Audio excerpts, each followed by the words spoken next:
Well, it's a missile that is feared by enemies, and it's a missile that is admired by the rest of the world. Precision incarnate, firepower, but with a purpose. And now, possibly the quiet force behind India's most surgical message to Pakistan in years. And on this explosive edition on BrahMos, with of course a special guest, the former CEO of BrahMos is going to be with us shortly. But we asked the questions that are echoing from Bahawalpur to Bikaner, because Pakistan crossed a line and India hit back, and it hit back hard. In a dramatic overnight operation, multiple Pakistani air bases, including Rafiqui, Muridke, Rahim Yar Khan, and Bahawalpur, they were struck in what's being called Operation Sindoor. The response was sharp, it was swift, and it was deeply strategic. Amidst intelligence chatter and satellite surveillance, one detail does stand out: the missile booster debris that was found near Bikaner in Rajasthan. But that's not going to be the only focus of this discussion, because defense experts say that it matches the profile of the BrahMos ejection system, hinting that India may have deployed its most potent and precise weapon, but no official confirmation on that out yet. There's no official confirmation yet, but the precision of the strikes and the nature of the targets, including the Jaish's nerve center being obliterated in Bahawalpur, suggests that there could be a new doctrine in play, one that combines high-speed technology, minimal footprint, and maximum messaging. Is that the new normal that we're looking at? And amid this calibrated counter-offensive, one thing is clear: that precision mattered, superiority it mattered, and the BrahMos, it is going to matter for the next couple of years as well. Even as India observes this restraint at the diplomatic level, on the ground it is ramping up. A new BrahMos aerospace facility in Lucknow, inaugurated by Defence Minister Rajnath Singh today, is set to produce over 100 next-gen BrahMos missiles within a span of a year. The remnants of that high-speed booster and missile nose cone found close to the Indo-Pak border have stirred speculation and awe as well. Was BrahMos used or not? That's a bigger question. But is BrahMos just a deterrent, or is it a decisive game changer in the real conflict? That's the bigger question which people aren't really asking. This isn't just about debris. This is about deterrence, doctrine, and dominance. And of course, with us tonight is the man who was once helming India's most formidable missile project, a mind that shaped DRDO's cutting-edge R&D, and a patriot who knows what India's strike capabilities truly mean. Joining us here on the broadcast is Sudhir Mishra, former CEO of BrahMos. A very warm welcome to you, Mr. Mishra. Mr. Mishra, I'm going to quickly, get the snowball rolling here because of that new NG facility that's been opened up in Lucknow as well. Some really interesting details coming from Lucknow, but this a doctrinal shift that we're looking at as well, the new normal as one would see it. The infantry wasn't used in these 4 days of escalation that you saw yourself. It was drone and aerial warfare. People are talking about the L-70s and the S-400s more than the howitzer attacks. The BrahMos's importance, its supersonic capabilities, a bridge between Russia and India. There are so many factors that one can look at as well. From your own experience, is this just about deterrence, or is BrahMos going to be our new frontline weapon very, very soon? And how lethal is it going to be? Jai Hind, Kabir. I would like to congratulate your audiences, all the brothers and sisters, on the National Technology Day, when we have conducted our nuclear test. And today is the day when we have inaugurated the BrahMos new facility at Lucknow. So in this background, I would like to answer your query that BrahMos is one of the very potent weapon in the hands of our Army, Navy, and Air Force. And apart from this, this is basically an offensive weapon. And sometimes we do say that offensive weapons are the best deterrent. So it plays both the roles, offensive weapon as well as a deterrent. And I would like to answer your question in another way, that this missile has been integrated onto our frontline ships, on our main combat fighter aircraft, Sukhoi 30 MKI, and on the land, and deployed in almost all the borders, eastern as well as western borders, to defend our nation. You're absolutely right. But you know, you yourself are somebody who's called the BrahMos a weapon of strategic depth. And with this era of warfare that we're looking at, and take a look at what's happening in West Asia, with quite rightly a major portion of the Russia-Ukraine escalation as well. It saw a lot of loitering munitions, you saw drone attacks. In this high mobility warfare that we're talking about, because like I mentioned, no infantry has been used. We're more talking about the drones and the aerial defense systems with the L-70s and S-400 more than the howitzers. Does BrahMos still offer that cutting-edge missile power to us in this ever-evolving high mobility warfare era?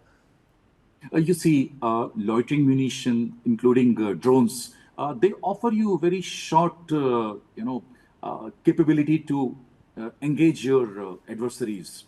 But when it comes to making the real difference, when it comes to really making a pulverizing attack on the enemy, and what we call teaching a lesson which they will remember in the history of their nation, then the BrahMos play a role. And BrahMos can be very lethal, very lethal. We know the capability of this, and our enemies also know the capability of this missile. In fact, I would like to mention one incident. One of the admiral, he has mentioned to me that in the sea, he has only friends in the 600 kilometers of diameter. It means nobody can afford to be enemy within the range of that. That new BrahMos facility in Lucknow, what did he have to say about our supersonic spectacle and muscle flexing power? BrahMos integration and testing facility का उद्घाटन इसलिए भी महत्व रखता है क्योंकि आज का दिन बहुत ही खास है। आप सब तो जानते ही हैं कि आज नेशनल टेक्नोलॉजी डे है। आज ही के दिन 1998 में श्रद्धेय अटल बिहारी वाजपेयी जी के नेतृत्व में हमारे वैज्ञानिकों ने पोखरण में परमाणु परीक्षण करके दुनिया को भारत की ताकत दिखाई थी। और वह परीक्षण हमारे साइंटिस्ट, इंजीनियर्स, डिफेंस पर्सनल और कई अन्य स्टेक होल्डर्स के अथक प्रयासों का ही परिणाम था। यह हमारे वैज्ञानिकों तथा इंजीनियर्स को मान्यता देने, उनको रिकॉग्नाइज करने और उनके कंट्रीब्यूशन को एक्नॉलेज करने का दिन है। मुझे अच्छी तरह याद है जब मैंने इसका शिलान्यास किया था, उस समय माननीय मुख्यमंत्री श्री योगी आदित्यनाथ जी भी थे। उस दौरान मैंने यह इच्छा जाहिर की थी कि जितनी जल्दी हो सके इस प्रोजेक्ट को पूरा कर लिया जाए। और मुझे यह देखकर बेहद खुशी हुई कि आप लोगों ने मेरी भावना का सम्मान रखा और महज 40 महीने में इस प्रोजेक्ट को पूरा करके दिखाया। आज हमारे आसपास जैसी परिस्थितियां हैं उसे देखते हुए ये बेहद जरूरी हो जाता है कि हम अपने लक्ष्यों को ऐसे ही समयबद्ध तरीके से पूरा करते रहें। Sudhir Mishra, former CEO of the BrahMos, continues to be with us on the broadcast. Mr. Mishra, it is one of the most lethal missiles that India has at this point in time. But the next generation of BrahMos, it also promises big. Now, what, in your view, were some of the most defining and the most salient features of this next generation of BrahMos? We know that the weight is going to go down so that our fighter jets can carry more payload. But what else?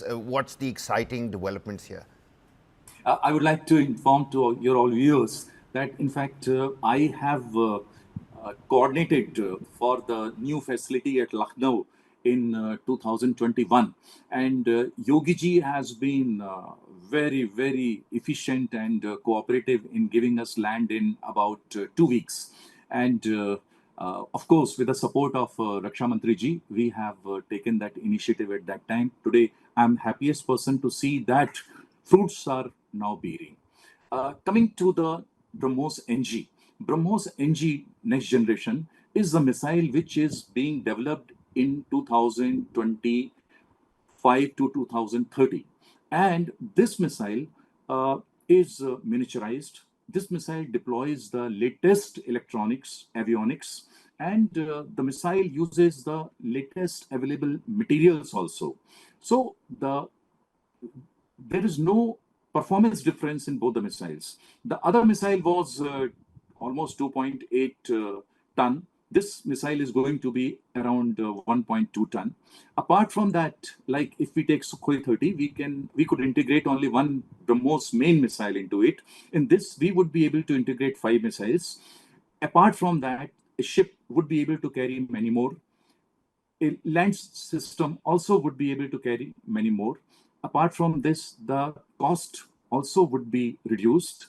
And this missile, which we are developing now, would be able to serve for another 40 to 50 years. So this is the technology we are talking about. Apart from this, the BrahMos NG, right now the range is 300 kilometers. And I think to meet the technical goals, we don't need anything beyond that. So let's wait and see the first flight test. I think it should happen. Test is going to happen very, very soon. I think all eyes glued on to that as well.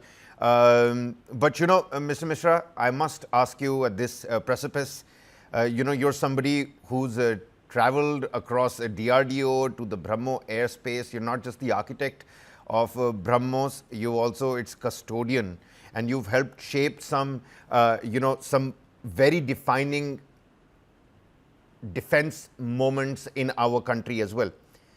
Our nation's weapon philosophy, from preemptive to reactive, over the past decade, how has that change been? I mean, because you've got front row seats to see something like that. It's a very, very, very intelligent question, let me tell you. Actually, our strategy has been evolving in the last 10 to 15 years, 10 to 12 years, I'll say. Earlier, we used to feel that we can, you know, if many times people have said that they used to say that we shouldn't take this road. But now the situation is very different. This is a new India, new Bharat, I call it. And new Bharat, it doesn't it is not ready to take any idiotic act of our adversaries. It is not ready to excuse any enemy who takes some kind of, you know, aberrations, who is expecting aberrations from India. It is not going to happen. It's a very different country now. New Bharat, I tell you, is ready to teach lesson to anybody who is thinking that they can do some kind of damage or some kind of who are having some evil eyes. So they can certainly, it's a different India. Another thing I would like to tell you that most of the weapons now, earlier, you know, we were developing the weapons in the country. Now we have developed, manufactured, and deployed. Apart from that, if it comes to the missile, today India is superpower in the missile technology. We can design, develop, manufacture any kind of missile up to any range. We have developed our own subsystems. We have developed our own materials. We have developed our own softwares. So today we are ready to meet any challenge. We are ready to design, develop any kind of missile systems, whether it's offensive, defensive, deterrent, non-deterrent, tactical, strategic, any kind of up to any range. Government has to tell us, and we can meet the requirement. I think this answers your questions in a very indirect manner, but I can tell you that things have changed. You can say things have evolved, but it's a different India now, different Bharat, which the world should be ready to understand and bear. No, let's make this a little bit more exciting for the viewers, Mr. Mishra. Before we let you go, when you look at how far the BrahMos and the entire BrahMos program has come, and when you look back on your shoulder, because Captain Retrospect helps you connect all dots, it all makes sense when you look back and things have already happened. What moment or milestone, according to you, you're most proud of in this BrahMos program journey?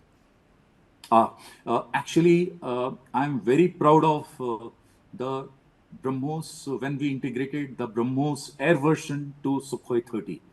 I felt that I have done a great job. The reason is we could use the range of Sukhoi 30 to ensure security in Bay of Bengal, Arabian Sea, and Indian Ocean.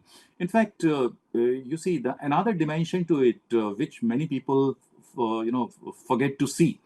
When we became a member of Quad, in that the US has told that India should participate in ensuring the security of Indo-Pacific nation, Indo-Pacific seas. The Pacific Sea, where is the Pacific Sea? You know the range of Indian Ocean. So the BrahMos can play a major role in the Indo-Pacific nation. That's what I feel. And we have developed several versions of this missile, although due to certain thought process, we named all the versions as a BrahMos. We call it BrahMos for Navy, BrahMos for Army, BrahMos for Air Force, but they are very different when it comes to software application, deployment philosophy, etc., etc.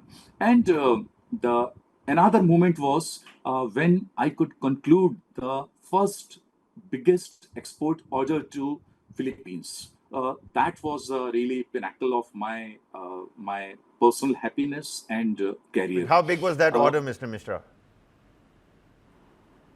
Pardon? How big was that order? How big was that consignment? Big size. The first order which we have sold to Philippines is 375 million US dollar. It's quite big, and we sold it only to the Philippines Coast Guard. There is still Philippines Navy, Philippines Army, and the Philippines wants to make it one of their prime weapon against their adversaries. And we are ready to meet the. That's exactly what I said, Mr. Mishra, because its firepower is not just very important for India, but I think it's admired globally. And I think the Philippines example and anecdotal information from you coming in this exclusive conversation only goes on to show how the entire world wants a piece of BrahMos as well. Mr. Mishra, I think we're going to leave it there. It has been a riveting conversation. Let's see what the future trajectory and the path of these BrahMos missiles mean for India and India's defense and security as well. Many thanks for joining us here on News 9 and helping us out, sir. Thank you, Jai Hind. Jai Hind.